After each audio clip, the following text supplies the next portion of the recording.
But speaking of America to continue to lead the world stage, what they're gonna do about Europe?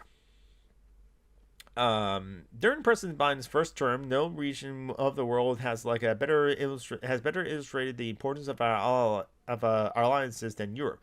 When Vladimir Putin launched his reckless war of aggression against Ukraine, he sought to shake the very foundation of the free world. He thought he could roll into Ukraine and that Ukraine and the world would roll over.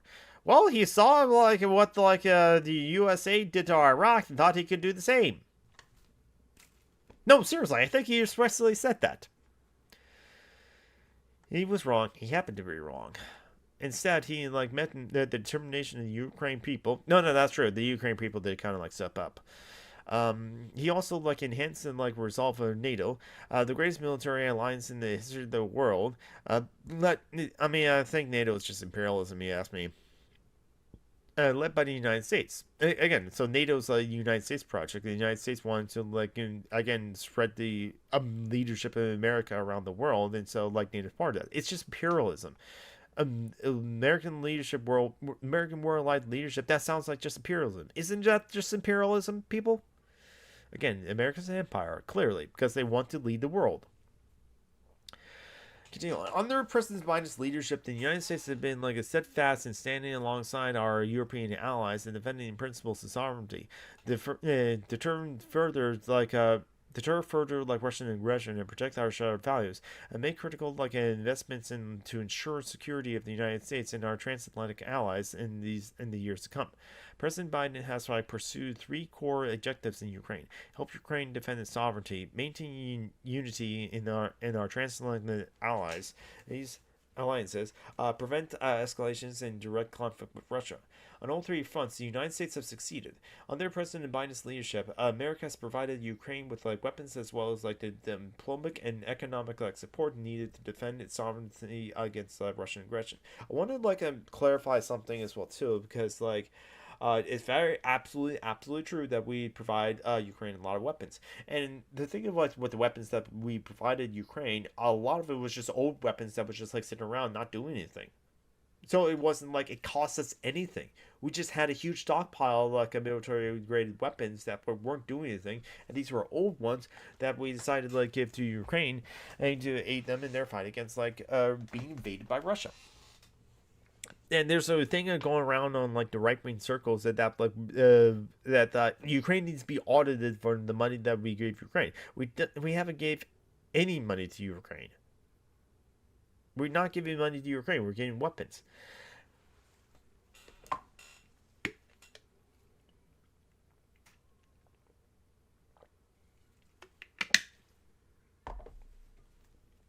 And so the thing that yes, it says economic support, but I think it's just mostly the weapons we get to provide that type of economic support.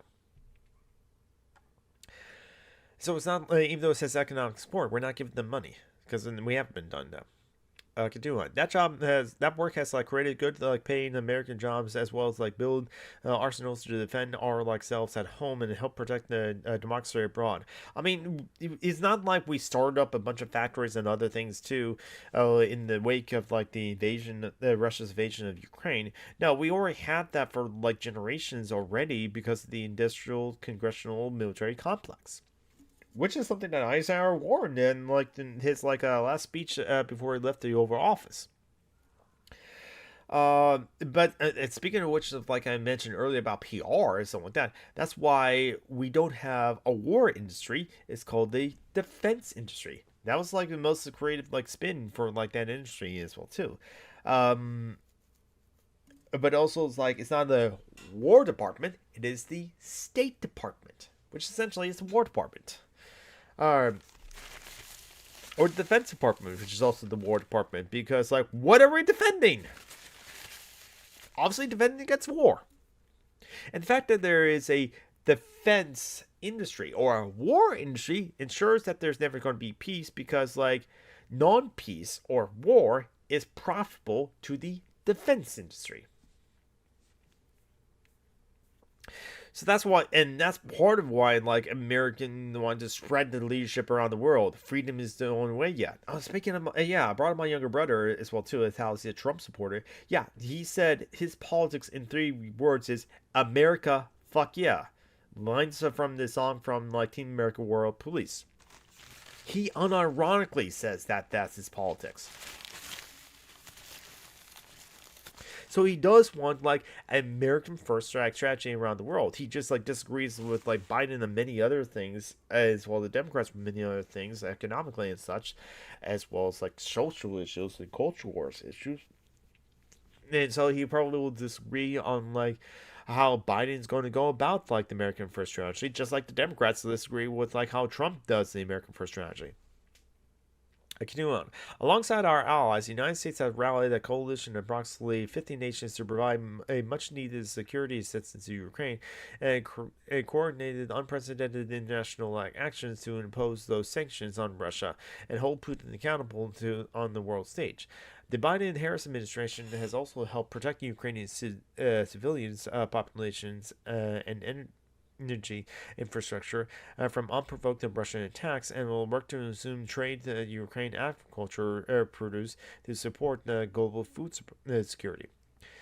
That is such a significant issue with like Ukraine being invaded by Russia as well too, because Ukraine produces a lot of food for like Europe and other places.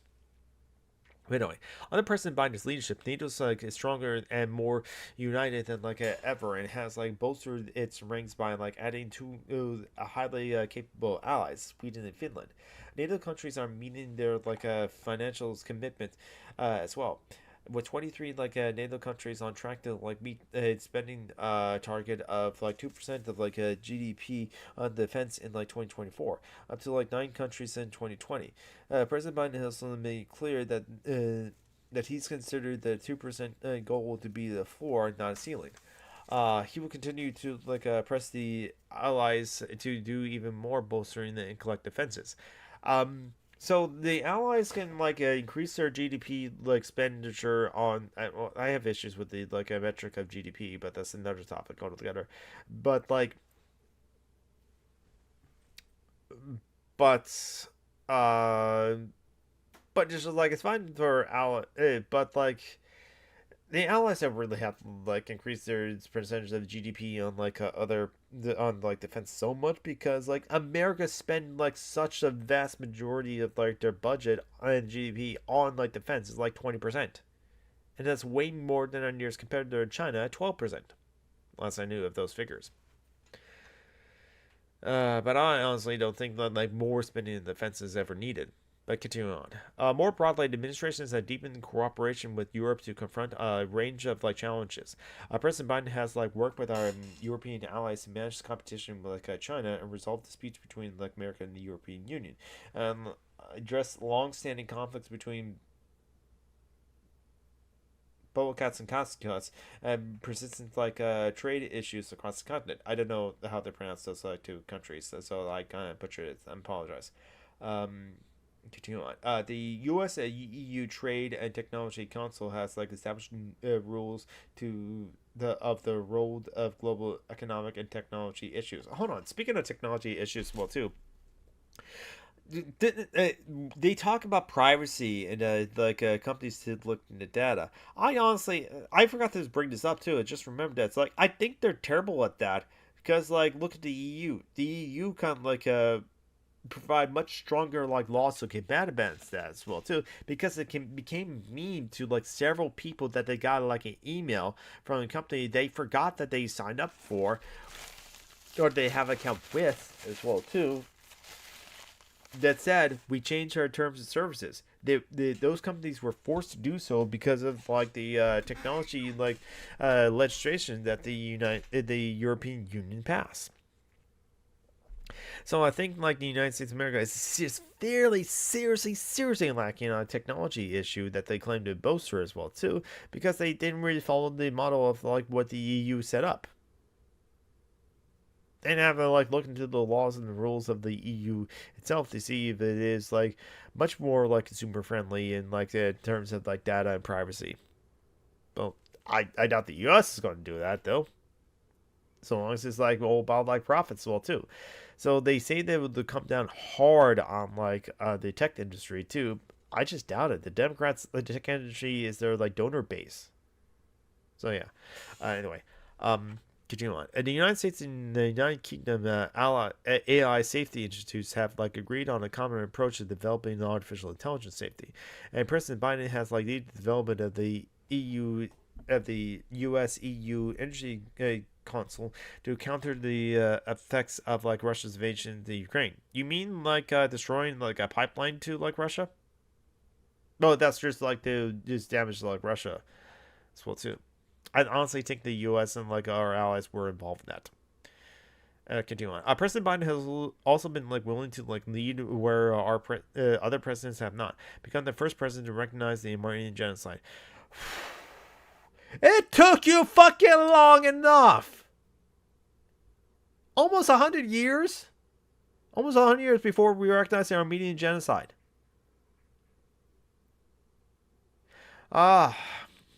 You'll see if we have bases in Turkey still.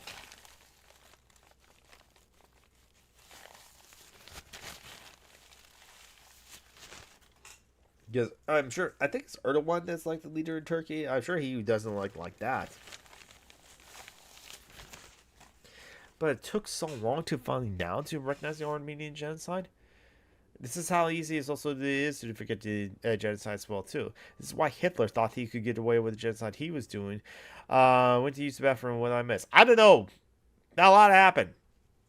I just want to mention how like President Biden was like willing to like lead where other presidents have not, become the first president to recognize the Armenian genocide. They praise this as a good thing, which in a way, yes, it is a good thing. But I'm asking, it's like, why the hell that it took this long for like a president of the United States to finally recognize the Armenian genocide? I get it. We didn't want to like upset Turkey because we ally Turkey with Turkey, and we have a lot of like crucial bases in Turkey, and we don't want to upset that relationship. So that's why many presidents like kept hush hush about the Armenian genocide, whether they know about it or not. But that's why Hitler thought he can like do the Holocaust and like have it not be noticed, because who remembers the Armenian genocide? Anyway, I guess 100 years not too late then. Continue on. The threat posed by Russia transcends its war for aggression in Ukraine. Russia is enlisting like North Korea, Iran, and China in efforts to attack freedom across the world through like military equipment sales and economic partnerships. By strengthening our allyships in Europe and Indo-Pacific, and strengthening our connections among the other allies, including by inviting our Indo-Pacific allies to participate in NATO summits in Madrid, Botswana, and Washington D.C. The United States is countering like Russians like disrupted actions no matter where they occur. Also, was something I wanted like to say relations to this. I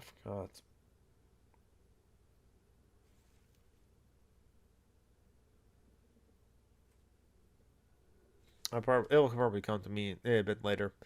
I don't know. I've been reading this document for 5.5 hours and talking a lot as well too. So like maybe I'm running out like things to think about or say, or forgetting the topics I want to say.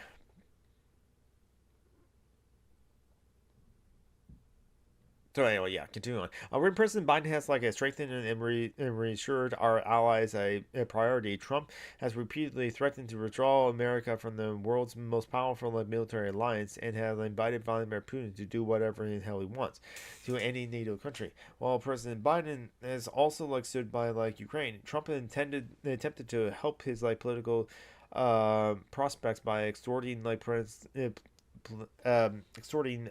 Zelensky, including by withholding much of the needed security assistance, and now behind closed doors, Trump is supporting a policy of like pushing Ukraine to surrender sovereign territory to like Putin. They have a link there, so it's like. Okay, this is to a Washington like a Post like article about like inside Trump's secret long shot to end the story of Ukraine.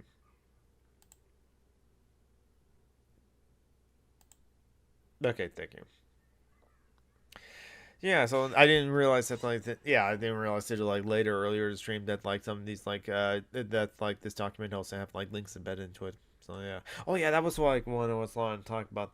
So like few weeks ago, McDonald was in the live chat earlier today in the stream, and he's like, I don't, which is why like someone like him, I don't have a problem, or someone like anyone outside the United States of America, I don't have a problem with them having a say what happens inside the United States of America, at least in terms of elections. Not that I'm saying that they should have like their right to vote in our elections as well too. Then again, I wouldn't mind. Or I think part of me wouldn't mind, but also the reason why I'm okay with like people talking about, because there was like years ago, like back in 2020, a friend of mine was commenting a lot on like the presidential election then and like encouraging people to vote for Biden. But he did have like someone, a liberal, say to him, "Why do you care? You're not in the U.S. Stay out of it." Basically, mind your own beeswax sort of thing too. But which this person, a Dutch person, said, "No, I do care what happens in the United States of America." Because we really this fucking section of how like America wants to impose their will or help our allies around the world. So it does matter to like other people outside the United States of America who is the president in some ways. Biden suddenly failed to help Ukraine with the needed aid, at least or not, making Ukraine not allowed to attack Russian military targets. Yeah, there's definitely that.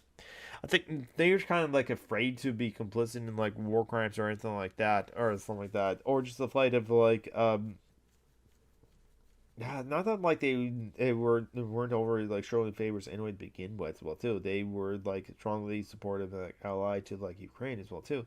Oh, I think they want to like avoid being like complicit in the invasion themselves, even though they're already complicit in the genocide against like Lebanon and Palestine. I don't know. It's weird.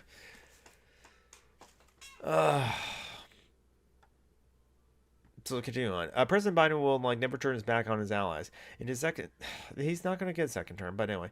And Kamala Harris will continue to like stand with like Ukraine to stop Putin's atrocities and strain like Russia's threats to like allied nations and like Americans' vital interests.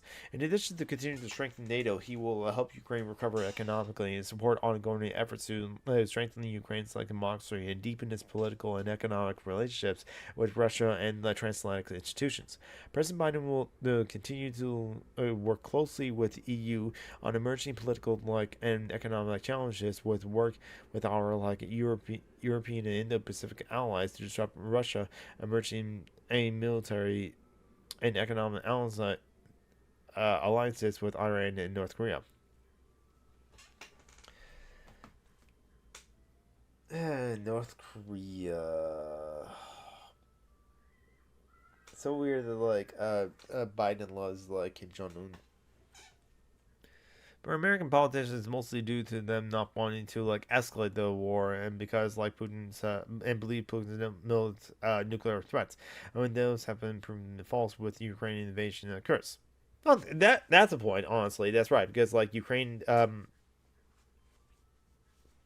that Ukraine did like invade since like that, and maybe so, and maybe Putin's not willing to like it just like start a nuclear war as well too.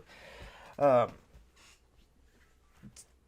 so yeah, I mean, maybe if the long range missiles will end the war, then maybe we weren't to like give Ukraine those weapons. Outro video 2.0. I forgot something last time. Thank you for watching all the way to the end. That means a lot. If you liked the video, there's a button for that. If you don't like the video, there's also a button for that. Doesn't matter. Helps the video either way. Subscribe to the channel if you haven't already, or if you want to. If you want to discuss something that was mentioned in the video, there's the comments down below. Just please be civil and like do know that like I reserve the right to delete anything I want to. Just know that in advance. Also in the description of the video is very different like GoFundMe's, PayPal information, and like Cashapp info for like various different like friends of mine that are in desperate need of help. So if you have extra money, please consider giving to them. And also in the description of the video is links to charitylinks.page. Charitylinks.page is a Google Doc that I and a friend of mine maintain that contains very different like information for like GoFundMe links, PayPal links, or Cash App information for like various different people with various different needs. So again, if you have extra money as well, you can consider checking out the charitylinks.page. And Also, around my face right now or soon should be like buttons to tell you about like various different things I want you to check out. Like over here, it should be some buttons for Social Justice Alchemy. Social Justice Alchemy is a weekly live stream show that I do with a bunch of friends of mine, a bunch of anarchists, leftists, just sitting around chatting about whatever current events, politics, news, socialism, communism, feminism, anarchism, cats, and whatever. And also on the other side, this no over here. No, it is over here. Yes, yes. I don't know, but around my face somewhere should be a button to like other like videos I recommend you check out. Thank you for watching.